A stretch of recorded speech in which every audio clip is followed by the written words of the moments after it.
Welcome back to another video. Let's take a look at how we can do tracing within Inkscape.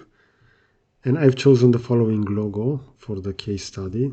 This will be for university, as we can see over here, Polytechnic Timișoara. And I've chosen this logo because it uses the negative space, as we can see over here. So we're going to have the U, P, and afterwards that T will make use of the negative space. Now you can search this directly on Google, and for example over here if you're gonna go for images, you can filter by large files, and in this case it's important to start with a high detail image. So for example we see over here this image over here will be 2100 by 2100 pixels, so this will be around 4 megapixels, so a lot of detail. But if I will choose, for example, this one, this will only be 960 by 960. Over here, this will again be large. So even though this is a lot wider, we're still going to have a lot of details over here.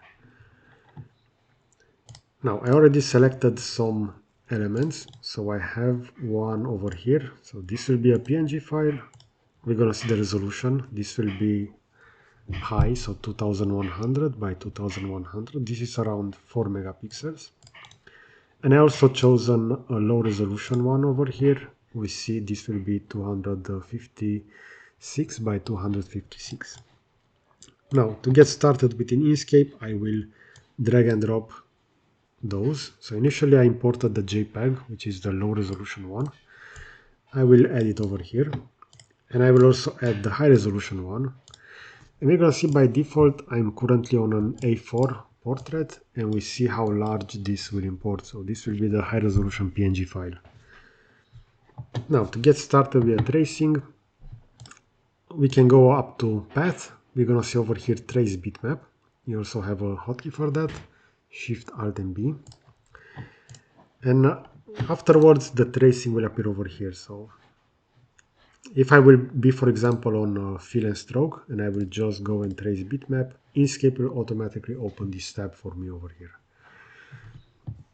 Now for the tracing, we can do a single scan or a multicolor. In this case, we also want the colors to be defined, so I'll go for multicolor. For the detection mode, I will go for colors. And over here, by default, we're going to have a number of 8 colors. Now Inkscape will select the most predominant colors within the image. For example, with 2, we're going to see black will be the background, and afterwards we're going to have this blue, which will be added to those 2 elements as well. If I will add another color, we're going to have the following result over here. Now we can increase over here the speckle, so this will ignore small spots in the bitmap. We can also do smooth corners. So this will smoothen out corners. We're gonna see especially over here that smoothing. And we can also choose to optimize the path by joining adjacent Bezier curve segments.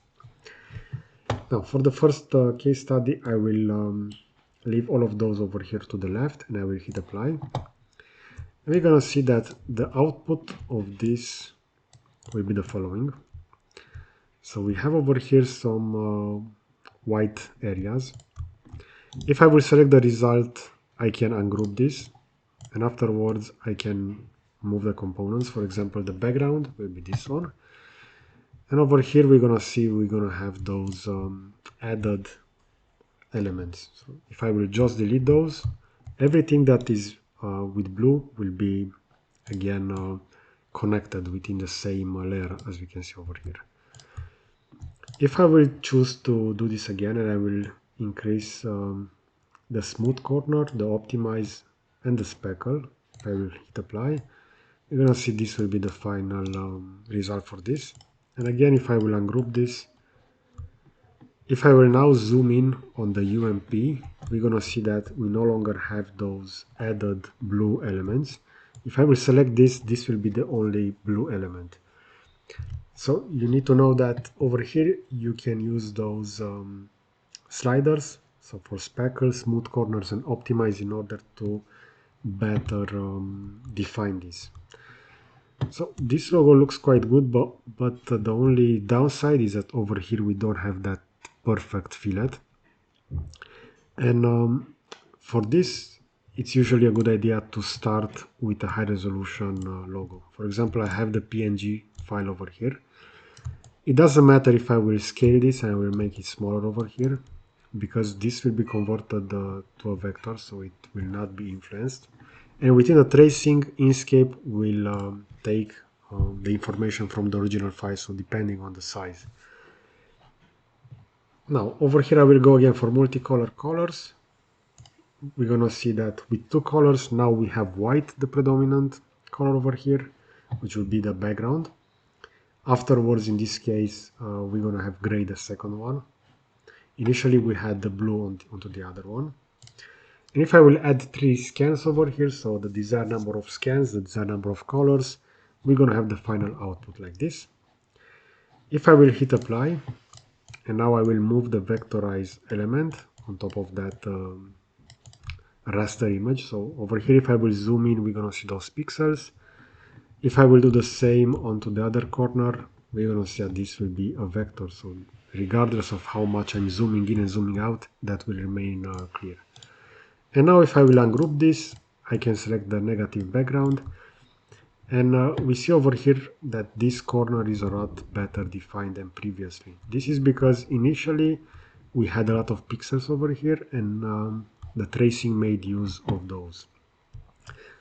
So when you are trying to do some vectorization for various logos, where you start with images like JPEGs or PNG, it's always a good idea to filter and search those high resolution images. And you're going to start with those, and then the tracing will be a lot better.